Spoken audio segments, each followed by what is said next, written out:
Asante sana mpenzi mtazamaji kwa kujiunga nasi mara nyingine tena. Tunazungumzia masuala mengi, lakini katika magazeti ya asubuhi ya leo, jinsi awali nilivyokuarifu ulito, nataka kuomba gazeti la The Standard ndio upate picha moja kwa moja kutoka ukurasa wa kwanza. The Standard, Enemies of the People, ni gazeti ukurasa wa kwanza. Mada kubwa asubuhi ya leo, kama unaweza pata picha hiyo moja kwa moja upate kufahamu kwamba tutazungumzia nini. Kubwa zaidi hapa ni kuhusiana na kirusi ambacho kimeingia katika taifa la Kenya. Wanazungumza, watu wanasema hivyo kwamba kama kirusi hiki kitakuwa kimeingia katika taifa la Kenya, tupo katika hatari. Gazeti la The Daily Nation, mada kubwa vile vile, virus, why Kenya is dancing with death, ni katika ukurasa wa kwanza gazeti la The Daily Nation. Mbona taifa la Kenya nafanya dilidali naamini na kifo.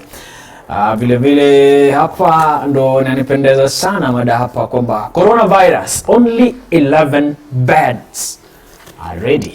Ukurasa wa kwanza katika gazeti la The Standard. Litwa na Castro ndo wageni wangu asubuhi ya leo. Litwa, Mbona Kenya wanafikiria kwamba kirusi kitakwenda kwa watu 11 pekee? Hiyo I think naweza sema ni kuchukulia wa Kenya kuwa watu ambao hawana manufaa kwa nchi. Kuchukulia hisia za wa Kenya kuwa si na umuhimu kwenye taifa hili. Sababu ukiangalia mataifa mengi yamesimamisha, kuna mataifa 57 yamesimamisha usafiri wa ndege kutoka China kwenda nchi hizo. Kuna mataifa ambayo pia mipaka yao wameifunga kuonyesha ya kwamba hawataki uhusiano na China, si wa kibiashara bali uhusiano wa maradhi. Ni maradhi ambayo hayajapata tiba, ni maradhi ambayo yanazidi kuangamiza wengi haswa wa China na hayana tiba bado, hayana mwelekeo. Tunaambiwa yameingia Algeria, yameingia Chile. Kulingana na The Nation, coronavirus, Nairobi ranked 6th among Africa's riskiest cities. Kwa sababu gani? Tunawakaribisha wageni hao wa China na hatujaweka mikakati ambayo inafaa tuiweke. Ya kwanza, wageni kutoka China wanaingia nchini Kenya, na mtu anaambiwa aende kwake, atafanyiwa na mwenyewe afanye self quarantine. Nikitoka China niende kwangu, unaniambia nifanye self quarantine. Una uhakika upi nitajifanyia self quarantine? Kwa sababu una uhakika upi nitakaa kwa nyumba yangu na sitatoka nje? Kwa mara nyingi, kabla nipeleke moja kwa moja kwa Castro, mimi mwenyewe nikiwa kwangu niko na uhuru wa kufanya chochote. Nitatema mate jinsi ambavyo nahitaji. Sasa yule mtu ambaye labda pengine yuko karibu na mimi atajipata babaya. Ndipo nasema hatujaweka mikakati ya kuhakikisha ya kwamba yule ambaye tumemtuma aende kwake na akae kwake, asitoke, asiende mahali popote. Hakuna mikakati tumeweka ya kumzuia. Tunawaambia tu wakwende kwao na wakae kwao. Hilo ni jambo ambalo linatufanya tunakuwa the riskiest country. Sababu hakuna mikakati tumeweka kuzuia yale maradhi kuadhiri wananchi. Castro. Naam. Hii jambo la corona hapa nchini, na venye wamesema vitanda 11 ndio ziko tayari in case tupate hao watu. Ni mchezo mdogo sana. In fact, it's a sign of unpreparedness and it shows unpreparedness. Ina ishara kuwa hatujajipanga kupigana na hii mambo ya coronavirus, and it's an emergency thing and we should always be prepared. Na hii kitu venye inatokea, venye wameanza kuingia watu wa China, wameanza resume the flights from China to Kenya. Anytime we should be prepared of these infections because we doesn't know. Na unajua Kenya hatuna the reagent kits za kuweza kujua kama mtu ako na coronavirus ama hana. Because tukisusia kusema nimekohoa, ujamaa pengine ako na virusi za coronavirus, you are isolated, quarantine. Unakuwa isolated and then ndio tunaanza sasa, na hatuna zile reagents za kujua kama uko na coronavirus ama hauna. Naam. Kwako Litswa, kitu kimoja kwamba sasa hivi hakuna ripoti yote ambayo imetolewa ama mwelekeo wote ambao umetolewa kuonyesha kwamba hii ni dalili rasmi ya kirusi hiki. Hakuna mwelekeo ambao umetolewa. Hatuwezi sema kuna mwelekeo umetolewa sababu hakuna mwelekeo ambao umetolewa. Na mimi unajua jambo ambalo linanishangaza pamoja na Wakenya wengine ni kwamba ni nini haswa kinatufanya tusiambie wa China wasije Kenya, ama tusiambie mtu yote ambaye anapitia China asije Kenya. Ni nini ambacho kinatufanya haswa tusiweke mikakati ile? Ni nini kinafanya tusiwakanye wao kuja Kenya hadi wasuluhishe ile shida wako nayo? Sababu ingekuwa ni sisi ambao tuko na janga hili la virusi, hatungeenda katika taifa lingine. Hata hiyo China hatungeenda kwa sababu tungewekewa vikwazo. Bila shaka tungewekewa vikwazo. Taifa la Marekani kupitia rais wake Donald Trump anaonekana pakubwa kupigania watu wake. Sisi ni kama tumetelekezwa. Shida yetu ni uongozi. Na mimi husema mara mingi, Rais Kenyatta ni mzuri kwa kunena, kwa mdomo na PR, ako salama. Lakini kwa kutenda namba 0. Castro, unakubaliana na kauli yake labda? Wacha niseme hivi. Rais Kenyatta yeye ni president wa nchi. Anafaa kupatiana direction kutoka kwa idara kadhaa. Kwa sababu ukiangalia hii kitu ya kusema flights ama na the international relations among us countries ni idara inakuja ama inabainisha idara fulani, kwa sababu ukiangalia kama hii mambo ya coronavirus and the flight resuming here, the Ministry of Foreign Affairs, the Ministry of Transport, the Ministry of Health zinafaa kuwa zina ushirikiano ndio kuweza kukabiliana na hii janga la coronavirus. Na nikisema hivyo, wanafaa kwanza they seal all ports of entry, because they would have already sealed all ports of entry, because lazima tujikinge na hii coronavirus. Na kujikinga ya kwanza, before even we look at how we are going to treat this coronavirus or to deal with this coronavirus in hospitals. There should be a prevention. Yeah, we must have already prevented ourselves from even getting to that hospital to deal with coronavirus. Naam. Ripoti ambayo inatolewa kupitia gazeti la The Daily Nation inaonyesha kwamba tayari watu 2749 wamekwisha aga dunia katika maeneo yale South Korea. Kwa sasa ripoti inaonyesha kwamba watu 12 tayari wamekwisha aga, lakini kuna kesi 1595. Japan ipo katika hatari vile vile. Tayari watu 880 wameambukizwa virusi hivi na watu 4 tayari wamekwisha aga dunia. Lakini katika mataifa mengine, mpenzi mtazamaji, ni taarifa ambayo tunafuatilia kutaka kujua. Lakini kama unajiunga nasi, ni kwamba utupigie simu kupitia nambari iliyo chini ya kiwambo chako, tuzungumzie swala hili zima. Taifa la Kenya lipo katika hatari. Tulishuhudia ndege moja ikiingia katika uwanja wa Angatua JKIA hapa jijini Nairobi, na yule bingwa ambaye alinasa video hiyo anasemekana kwamba ametumiwa barua ya kuachishwa kazi. Hiyo ni hali ya kawaida kwenye nchi yetu. Wakati unawapatia wananchi habari ambazo zinafaa, wakati unawaambia mjihadhari, kuna janga imefika, hiyo ni kawaida. Lazima utapata maisha yako yatakuwa hatarini. Kama unafanya kazi, basi mahali pale utasimamishwa kazi. Maana nchi yetu si nchi ya ukweli. Nchi yetu imejaa ufisadi. Na ufisadi, mimi husema kila mara, si pesa peke yake. Ufisadi, jambo lolote unalifanya la kumuumiza ule mwingine, hiyo bado ni ufisadi. Lakini mbona ulete ufisadi katika hatari ambayo unashuhudiwa haswa kwa maisha ya Mkenya wa sasa? Na mwacha niseme hivi, Terem. Unajua wanahabari wanapitia mambo mengi sana, kwa sababu na wanafaa kufanya hivyo. Unajua kazi yao kwanza ni kujulisha Wakenya mambo ambavyo inaendelea nchini.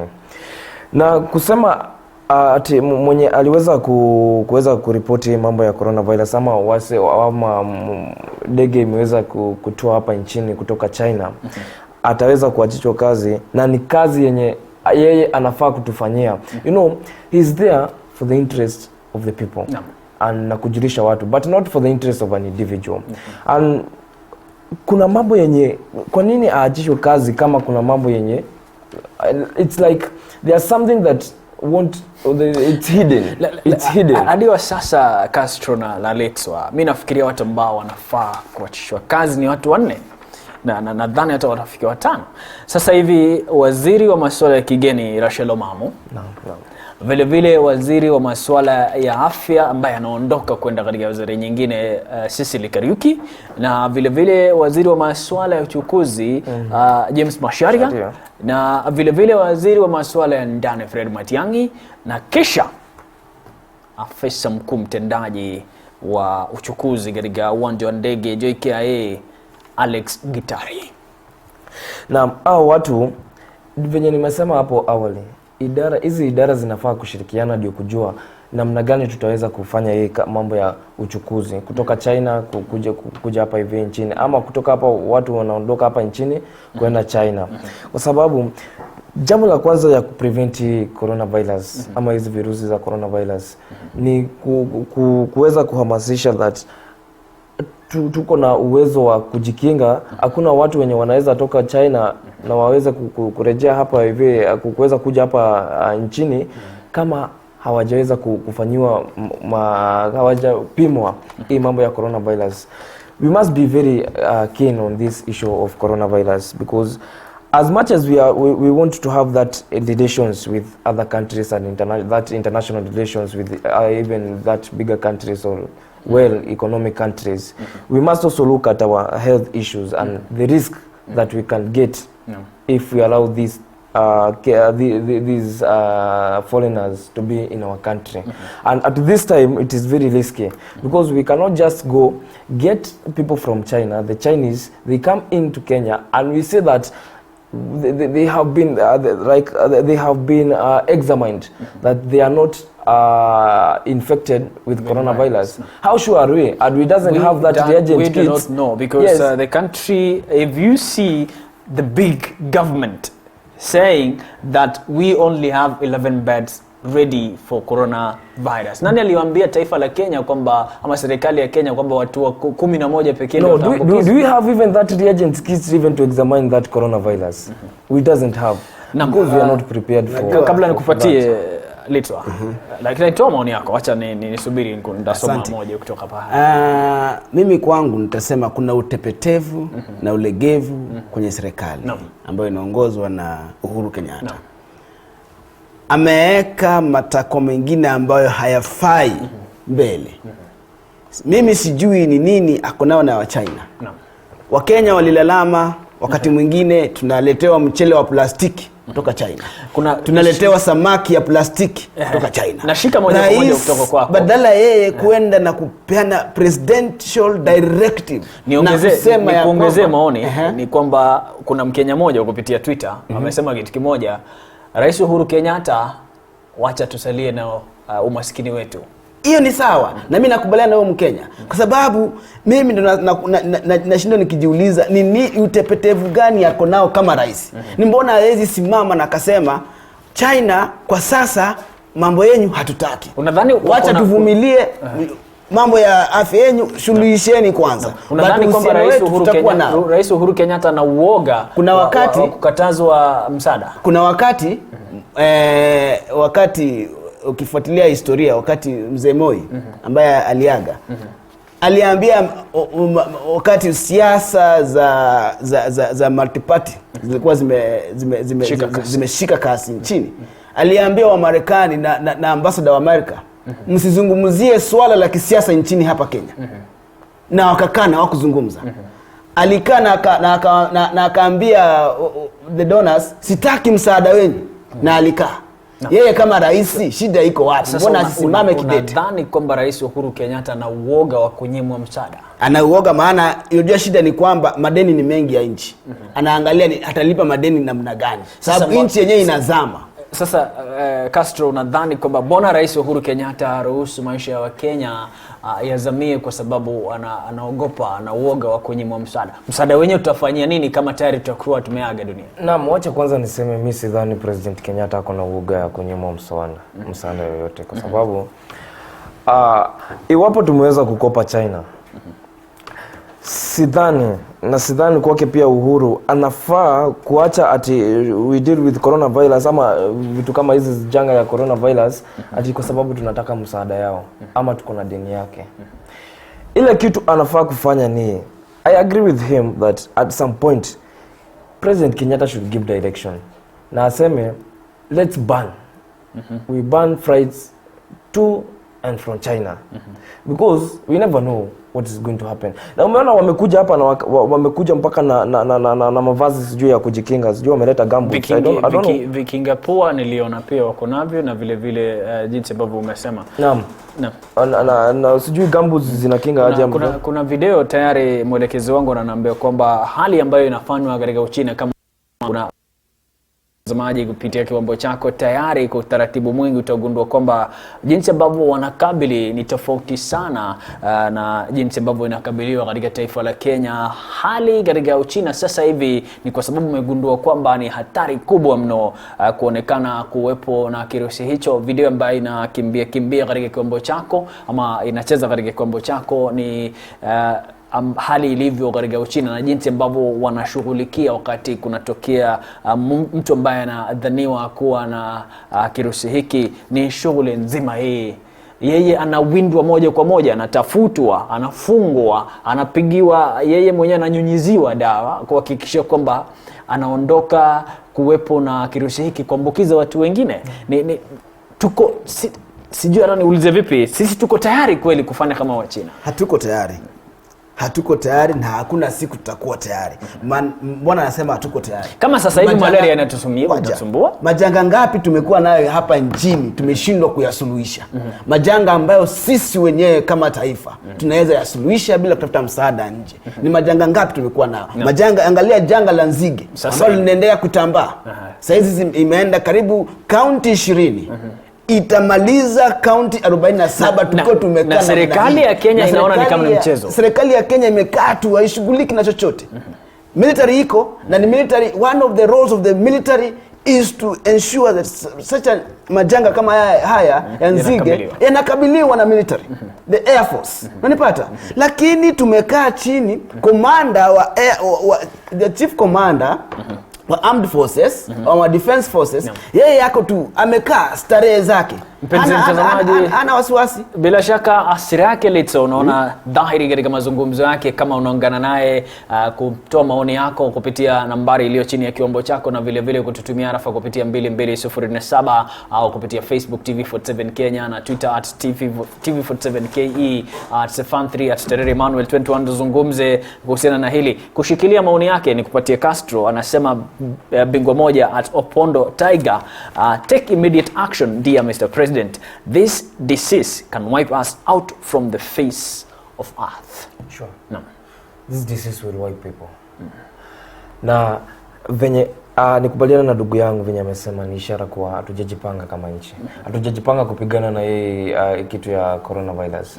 Because if we would be and I listened to Cecily Kariuki what she said that we cannot say we are prepared until we get these cases of coronavirus. No, should we wait until we get this case of coronavirus so that we get prepared? For now, sure. Someone anaandika hivi kulingana na jinsi ambavyo unaongea Gogi M anasema, how do I pray and your brother become the first victims of the virus because you have refused to think. Ameweka picha ya Raila Odinga na picha ya Rais Uhuru Kenyatta kwamba wakuwa wa kwanza wa kuambukizwa virusi. I don't know whether some people they have refused to think kama ni kuchoka wamechoka.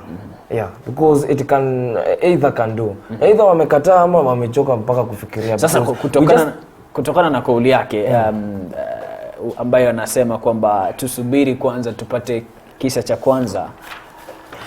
Ingekuwa mtu mkubwa wa serikali ingekuwa inaruhusiwa. Unajua kisa hiki kikubwa wanachotarajia tukipate. Na ningeshirikiana na wewe Mkenya ambaye anasema basi wapate hawa wakubwa.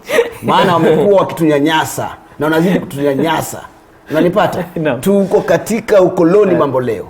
ukoloni ambao tunanyanyaswa na viongozi wetu. Na ujue unataka tupate maradhi ndiposa tujue ya kwamba tuko tayari kujikinga nayo. Yatakuja, yatatulemea kama wa China wenyewe wamelemewa, wameshindwa kuitatua ile shida. Sisi tunaweka mikakati gani ya kutatua shida ile? Ili hali majanga ambayo yamekuja kwenye nchi hii tumeshindwa kuyatatua. Yatakuwa magonjwa ambayo hatuna hata mikakati ambayo imewekwa tayari kuitatua. Tuache upuzi bwana. Litso anaonekana ana hasira nyingi kweli. Sasa Castro ni nini aswaangalia sasa hivi wakati wa maambukizi ya kansa? Wale viongozi wanapata nafasi ya kwenda katika mataifa ya nje, lakini sasa hivi kirusi cha corona watapata nafasi ya kwenda mataifa ya nje. Unajua wataweza kwa sababu katika nchi ya Africa, only South Africa that we have these reagent kits to examine coronavirus. And in Kenya we doesn't have, neither in our neighboring East African countries we doesn't have. So hao watu kubwa wakisusiwa wako na hizi coronavirus, ama akikohoa, hata mtoto usikie mtoto wa huyo mtu mkubwa amekohoa usiku, ataulizwa wewe una feel uko sawa ama ukimbizwe South Africa, wataweza kukimbia. Lakini huyu mwananchi wa kawaida the Wajiko yeye ataweza kwenda pale South Africa? Hawezi kidogo. Na ndio inafaa kuwa hao watu wakubwa ama watu wenye wako kwa serikali, kwa sababu serikali ndio inafaa kuwa na hii shughuli ya kushughulika that Wakenya hawatapata hii madhara ya coronavirus. Wanafaa kufanya nini? Yeah, and by the way, this is the problem of having political people.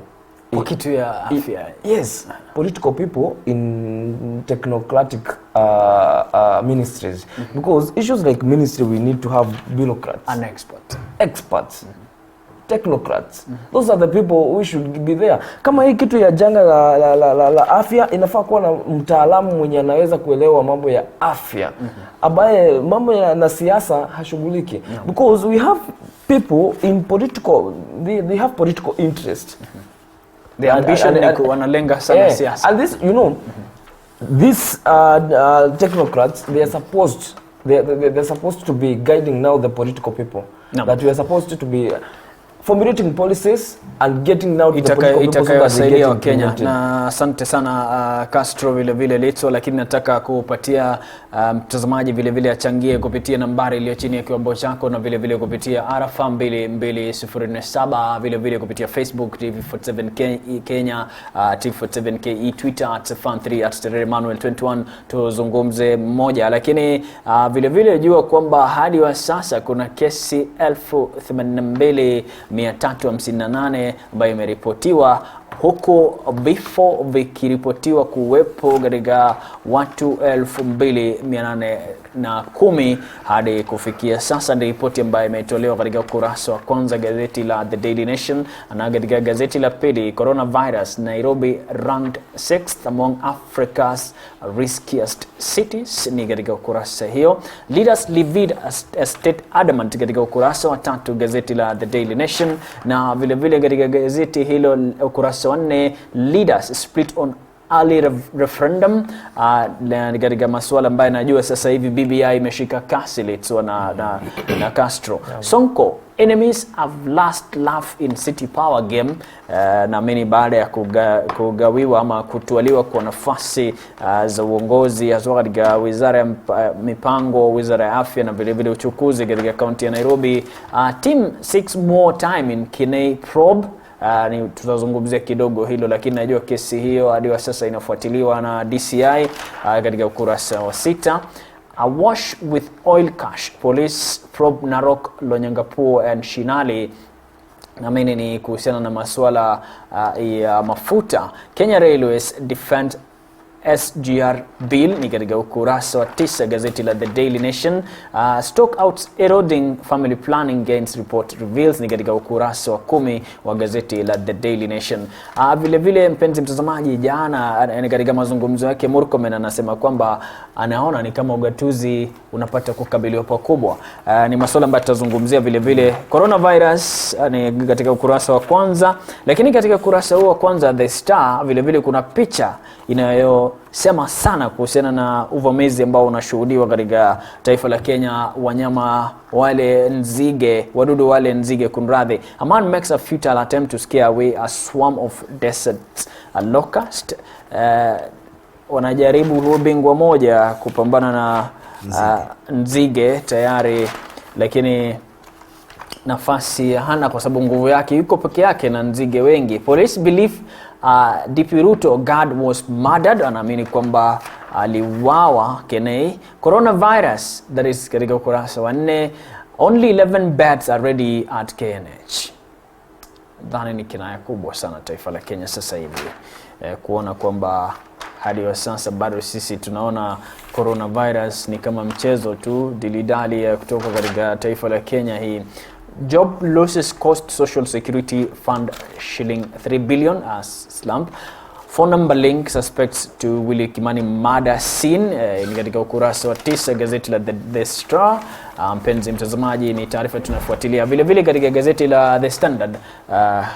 Mpenzi mtazamaji, ukurasa wa kwanza, enemies of the people, na nimewataja sasa hivi kwamba 4 cabinet secretaries are facing serious credibility questions after allowing an airline to fly in 239 passengers from China, the epicenter of coronavirus outbreak, risking the lives of 48 million Kenyans. Hawa ni kina nani?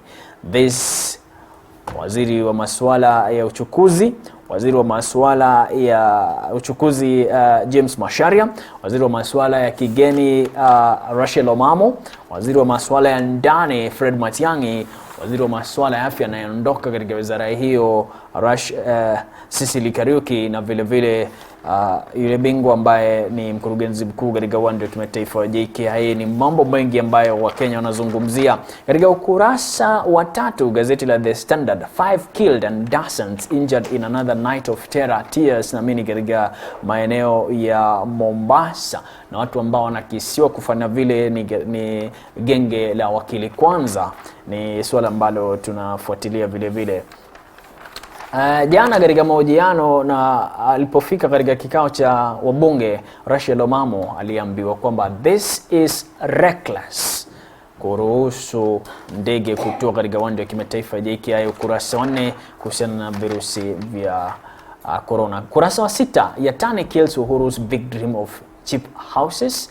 Ni ukitaka kusoma sana kwa undani kuhusiana na hilo. Kurasa 7, naamini sisi sote sasa ndo tunataka kuzungumzia au layoffs 3 billion from NSSF. Ni mambo mengi ambayo inatakikana kuzungumziwa kuhusiana na masuala ya NSSF. Tayari NHIF inakumbwa na msukosuko. Sonko now takes credit for State House transfer deal, ni katika ukurasa wa 8 gazeti la The Standard. Battle for control of varsity billion fuels and ending rows. Na mimi jana tumezungumzia hili, lakini tutarejelea tena kuhusiana na masuala haya. UN row resolved Magoha stop suit. Hiyo ni katika ukurasa wa 10. How boardroom wars politic ma VC appointments, na najua tutazungumzia sana kuhusiana na mambo ya chuo kikuu. Kesho katika maeneo ya Meru, Mount Kenya leaders divided as Meru hosts next BBI rally. Ni katika ukurasa huo wa 12 gazeti la The Standard. Mount Kenya leaders divided as Meru hosts next BBI rally, ukurasa wa 11 na 12 kunradhi. Tuanze na mambo ya BBI kesho. Kwanza nikuulize moja kwa moja bila kwenda mbali. Castro. Ni nini unafahamu kuhusu BBI? Usijaribu kujitetea, nataka tu useme ukweli kama mzunguko ambao unaonekana umekusaidia. Naam, lazima nipatiane genuine thing because as a patriotic Kenyan, I must be very genuine to give issues or addressing issues affecting our nation, our state. Number 1, I would like to state that mimi nakubaliana na handshake because handshake imeweza kuleta amani nchini because this country would be worse. Nataka nirudishe tena swali. Unafahamu nini kwa BBI kama mwananchi? Mimi kama mwananchi naweza kufahamu BBI imeweza yani that document the way it's drafted na venye tumeweza kusikia na venye tumeweza kuisoma sisi, sababu mimi nimesoma, nimeweza kupitia inaleta amani. Lakini kuna kitu bado mimi sijaelewa. Hii amani yenye tunaleta ama yenye nimeambiwa inaleta amani, tunaleta amani kwa kuweza kuchange the structure of governance. Tunaleta amani kwa kuweza kupatia vijana kazi. Of course vijana kazi, wakipewa kazi kutakuwa na amani. Unajua vijana wanateta sana. Hivyo hizo lagos za vijana na wao wazee. Wazee wakipata vio kadhaa hapo ndio tutaweza kupata amani. Because I don't think even this BBI is addressing issues of employment, because the government as a Jubilee government ilikuwa na manifesto ya kuleta ya kuweza ku address employment. Okay? Na sasa kutuambia BBI, how is BBI creating employment for sure? How is it? But nakumbuka wakati wa kampeni it will create for an individual. It will create for very few individuals and who are at par. Wakati wa presentation yake Musalia Mudavadi, yeye alitaka kuwepo na prime minister ambaye akona nguvu. Naam. You know, a person like Musalia Mudavadi, I don't, in my perspective, he's not that political man that he just need, or is that self-centered. He's a person who wishes well for this nation, unlike others, and we know them. Now, I also agree that this state needs a powerful prime minister. And a powerful prime minister who will be oversighting the ministry departments, and also who will be questioned in parliament, will answer questions regarding the state issues affecting the state in parliament. And the president now should be the head of the state. And the head of the state now is the head of state, and also who will make diplomatic, will sign diplomatic relations with other nations. Yeah. Kwako Ndito, BBI. Ili swala la BBI, handshake ilileta amani kwenye nchi. Swala la BBI ni swala, na mimi naongea kama mmoja wa vijana ambao tumeweza kusubmit our issues to the BBI. Ukiangalia swala la tax holiday 7 years kwa the youth, ni swala ambao tulikuwa nalo. Ukiangalia mambo ya, tumezungumzia mambo ya corruption na mambo ya vio, hii mambo ya help loan, mambo kadha tumeangazia. Tukafanya submissions on verification of the report tarehe 14 mwezi huu wa Februari. Swala la BBI na mimi mwenyewe ni swala ya kisiasa ya 2022. Ni wewe ujipange utakuwa wapi mwaka 2022.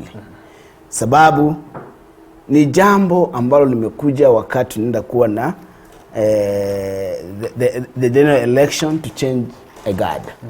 Na lazima watu wajipange, wajiweke watakuwa wapi. Ndiposo unaona kuna mikakati mingi ya kuweka nafasi mingi za kikazi kwa haswa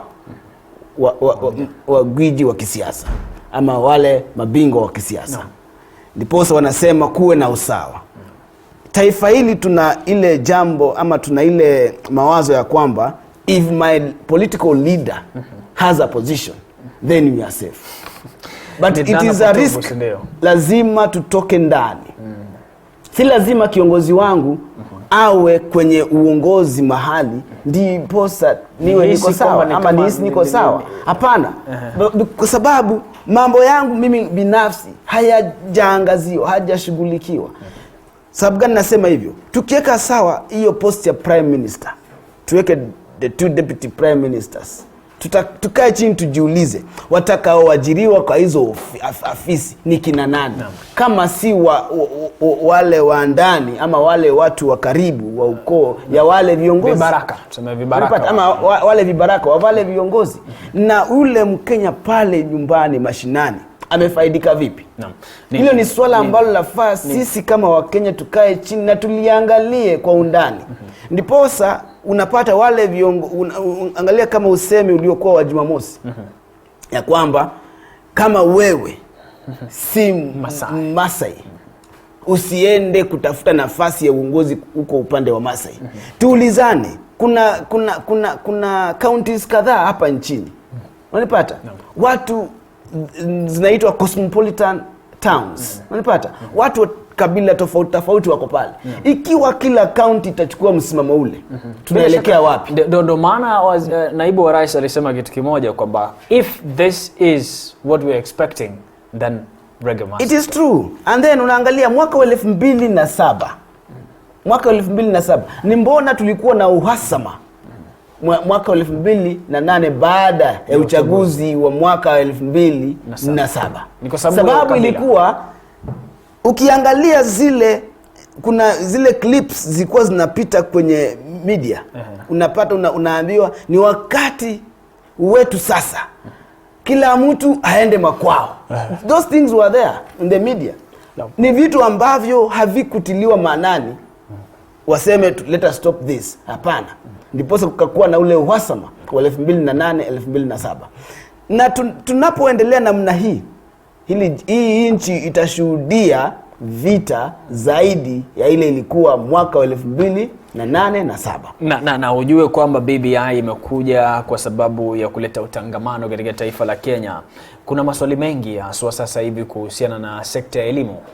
Walimu walionekana kuhawilishwa ama kutolewa kutoka katika maeneo ya Northeastern na kuletwa katika maeneo tofauti, na kumezua vurugu kwamba mbona wale walimu waliondolewa. Raila Odinga katika hotuba yake alisikika akisema kwamba ndakwenda moja kwa moja kuzungumza na Rais Uhuru Kenyatta kuhusiana na hili. Je, unadhani BBI itatatua vitu kama hivyo? Kwa mfano kule sehemu yale vile kulikuwa na masaka, watu ambao bado wanasikia uchungu kutokana na Wagala masaka. Ni nini haswa BBI itakuja kutatua sasa hivi? Naam,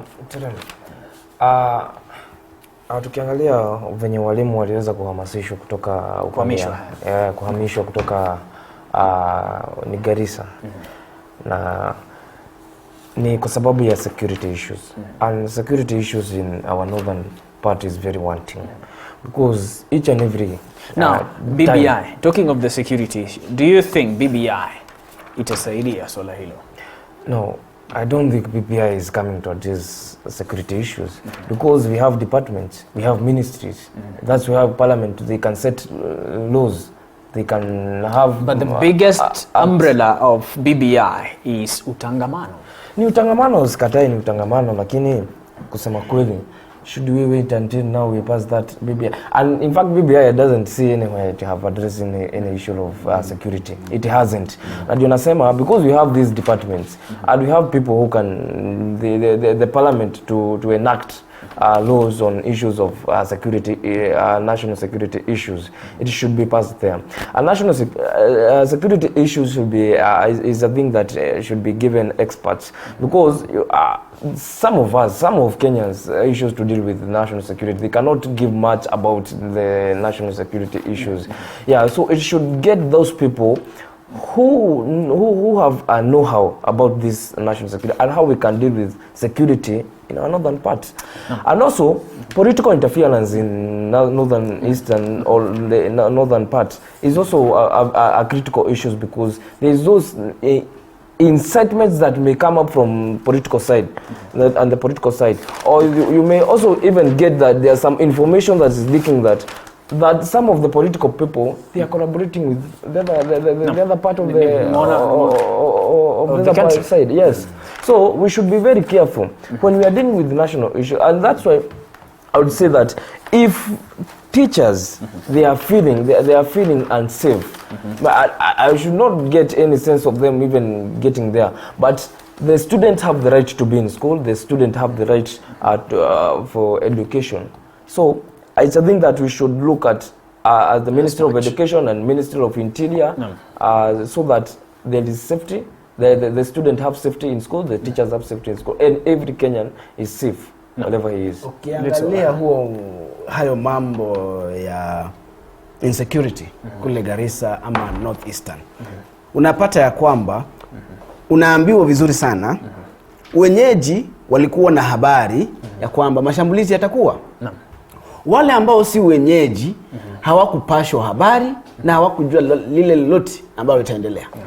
Na nakumbuka kuna wakati tulikuwa na wewe kwenye kikao hiki tukizungumza mambo ya elimu kule upande wa Garissa. Langu likakuwa turejelee yale Waziri Amina alikuwa amekuja nayo na ameyapanga. Ya kwamba tukue na affirmative action kwa wale wakazi wa Garissa. Wanafunzi ambao wanamaliza sekondari wapewe lenience kuingia kwenye taasisi za elimu nchini.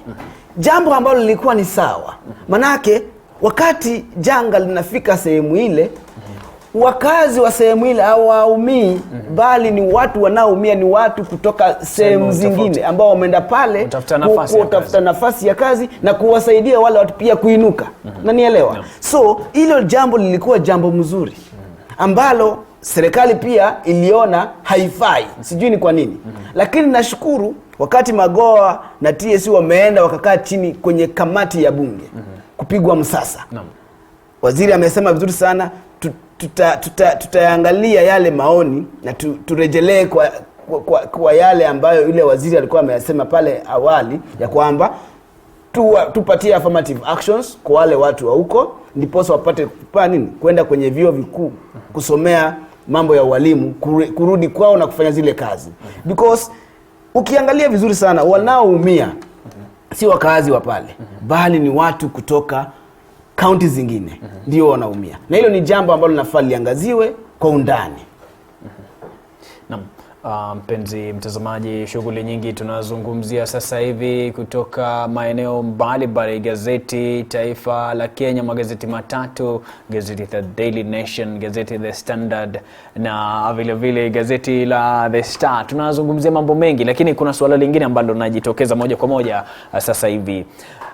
Wakenya ni kama wanaogopa kutaja chochote kuhusiana na ufisadi baada ya kushuhudia kifo cha lakini mpenzi mtazamaji, asante sana kwa kujiunga nasi. TV47 hujambo? Sylvester. Okay. Naam. Niko salama sana, ninaamka. Karibu sana, tunashukuru Mungu. Nimeanza na nyinyi na kipindi asubuhi. Sauti yako inaenda chini kidogo lakini Okay, swali niko nalo mimi. Ninahofia sana kwamba Wakenya wako China wanatesekea huko. Naam. Na serikali wasaidie kukuja. Bila shaka. Serikali ilisema kwamba hakuna ndege yote itatoka China ikuje Kenya. China 230 wanakuja kutumaliza na watoto wetu ama wanakuja kufanya nini? Naam, ni swali kubwa hilo. Ile kitu nauliza ni kwamba hii nchi iko na mkuu wetu Uhuru. Naam. Na ameruhusu watu kuja kututawala huku, si wakatumaliza alafu warudi kwao wameisha. Sisi tukuje tuishe. Tutabaki mimi sina pesa ya kusafiria watoto wangu kwenda Tanzania. Ni uchungu kweli. Hata kwenda Uganda. Wanaweza kujifungia mahali hata miezi 12 kwa sababu watafutaji chakula wanapatiwa na serikali. Naam. Nina swali moja. Lazima tutoke twende Mjengo, ulipwe Jumamosi, na hiyo Jumamosi utakutana na watu wengi sana na pengine utaambukiza mpaka ukufia hata huko kwa Mjengo. Bila shaka. Ni hatari kubwa. Kenya. Kuna hatari kubwa kweli kweli. Nina swali moja. Nina swali moja kwako. Kuna yule bingwa ambaye alichukua video kutoka JKIA amesimamishwa kazi. Hilo kweli ni haki ama yeye baada ya kusaidia Wakenya kutambua kwamba kuna ndege imeingia, mbona afanyiwe vile kuondolewa kazini? Hiyo ni ya kwanza. Hiyo ni makosa. Naam. Sababu huyu jamaa kipenya ipande. Ni kwa Kenya. Hakuwa anasingia tu maarufu hata pesa yeye. Naam. Ni kuokoa Wakenya. Naam. Basi tukisema tuwafuta kazi. Sisi wameonyesha kwamba serikali itatumaliza. Bila shaka. Kuna internal security alikuwa hiyo ndege hata wangeshuka. Nataka kupatia nafasi moja kwa moja uzungumze na Rais Uhuru Kenyatta ambaye najua sasa hivi anapata nafasi ya kupata maoni yako. Moja kwa moja mwambie jambo. Okay, mimi kama Sylvester namuomba sana rais wetu Uhuru Kenyatta. Naam. Tunamshikilia mkono. Na tunamheshimu. Naam. Shida ni kwamba hizi kura zote zenye tulimpigia Naam. ya kabusini sasa. yeye ndiye anafaa kutoka angojea hizi kura kati tutampikia. Naam. Sisi ni mashini ya hiyo coronavirus hiyo. Naam. Na tukimbilia coronavirus mashini wakati sisi tunaweza. Naam. Angalia wote wana mambo ya wizara za nje na nini. Kama mtu ameinterfere kazi, auza kumfuta kazi, ndio sisi wa Kenya tukae na amani. Naam. Asante sana Sylvester kwa maoni yako. Bila shaka endelea kutazama runinga ya TV47 mpenzi mtazamaji, kama unajiunga nasi, bila shaka tunashughulikia pakubwa swala ambalo alipo sasa hivi coronavirus. Taifa la Kenya linahofia sana kuangamia kutokana na kuwepo kwa kirusi hiki na watu kuingia katika taifa hili. Ali ambaye alichukua video katika uwanja wa kimataifa JKIA ameambiwa kwenda nyumbani apumzike kwa sababu alichukua video ambayo Wakenya iliyopatia mwanga wa kufahamu kwamba kuna kirusi. Kwa sababu ya muda na salia na dakika 4. Swala hili la Kenei, watu wa sasa hivi wanaogopa kuzungumzia. Ni Sylvester amezungumza, labda pengine utoe maoni yako kuhusiana na hilo kabla turudi kwanza tukamilishe na hii Kenei. Mimi langu nitasema hatupaswi kuogopa kutoa taarifa ambazo zitamfaidi yule Mkenya. Naam. Tusiogope. Lazima tusimame kidete kutoa zile taarifa ndiposa tumsaidie Mkenya. Sababu wewe ukiumia pale, mimi nimeumia. Ali Gere Ali ambaye alichukua hiyo video anasemekana kwenda nyumbani. Kenei vile vile angefaa aende katika DCI kutoa taarifa kuhusiana na kupotea kwa kuwepo kwa ufisadi inayohusu shilingi bilioni 39. Kwa hii mambo ya Kenei, mimi langu nitasema serikali, tumekuwa na mauaji mengi kuanzia jadi. Serikali inafaa ihakikishe imefanya uchunguzi wa kina, tupate haki kwa wale wanaouawa, haswa wale wanaohusika kwenye kutoa ushahidi na mambo mengine au kukashifu serikali kwa njia moja au nyingine. Alafu kitu moja pia ningesisitiza, ningesema ya kwamba kwenye gazeti pia nimeona mambo mawili. Mambo ya sukari na mambo ya tallow oil. Wakati miradi zinakuja kwenye county ama kwenye nchi, ni ya kumfaidi yule mwananchi mdogo pale. Si ya kuwafaidi viongozi. Sababu tallow oil tayari imewataja Governor Nanok, Governor Ronyangapuo, MP Shinyali, na jamaa mwingine pia ako pale. Lazima mambo kama haya yaangaliwe ili kufaidi Mkenya yote. Miradi inakuja kwenye nchi si ya kumfaidi kiongozi, bali yafaa iwafaidi wananchi pale chini. Naam, asante sana Lito kwa maoni yako kuhusiana na hilo. Tuende moja kwa moja kwa Castro kwa sababu ya kukamilisha. Tunafaa Wakenya tusikuwe na hofu kutoa maoni yetu. Ya pili, kwa sababu Ali ambaye alichukua video JKIA ameondolewa. Kenei vile vile alikuwa anatarajiwa kwenda moja kwa moja kutoa ripoti kuhusiana na wizi kutokana na pesa bilioni 39. Naam, ya kwanza ni kutoa rambirambi kwa familia yake Kenei. Na ukiangazia Kenei venye alitoka pale kazi Arabic Annex, because he was there during the meeting. Hiyo meeting kifanyika ni alikuwa security. Ayathibitisha. He was the officer. He was the officer on duty that day. Na alitakikana kwenda kuandikisha ripoti 2 days before he was found dead. And there's no Kenyan who should feel intimidated, neither threatened to give information to the security agencies of this nation, because Kenyans should be free to information, and Kenyans should be free to express. Sekunde 30. Naam. Ndio tukamilisha. Naam.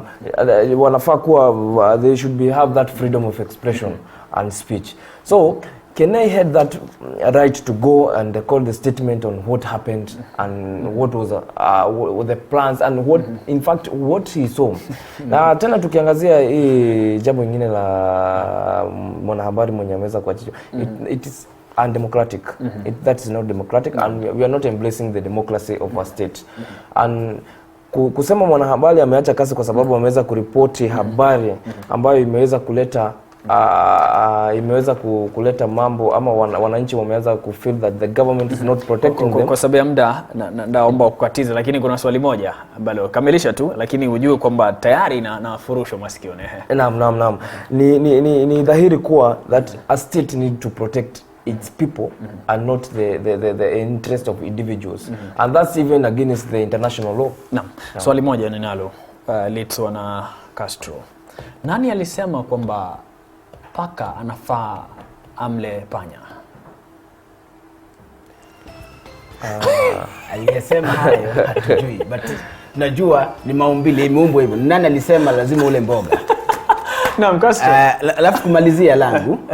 Lakini magazeti turejelei kwa sababu ya muda. Kusema LSK imemteua Harvey kuwa kiongozi ama president wa LSK. Langu kwake, rudisha LSK mahali ilikuwa. Hiyo ni maoni yako. Kutetea wananchi bila shaka. Wengine wamefanya. Kwa sababu ya muda Litso. Yes. Na nataka kuna moja mwelekezi wangu Emmanuel Nonda na Hana wanauliza kwamba mbona kuku wasile panya. Ni masuala ambayo swala ambayo yapo asubuhi ya leo. Asante sana mpenzi mtazamaji, asante sana kwa maoni yako vile vile na kwa mtazamaji. Najua kuna mtazamaji mahali ameketi tu kufuatilia hajatuma arafa, lakini asante kwa kuketi na kufuatilia. Asante vile vile kwa wale ambao wanaendelea kupigia simu. Lakini sasa hivi kwa sababu ni Ijumaa na burudani ipo na kupeleka moja kwa moja kwa mchokoza Santuri DJ mwenyewe atupatie shughuli hii ya kawaida, ndo tunasema burudani Ijumaa. Kwako DJ.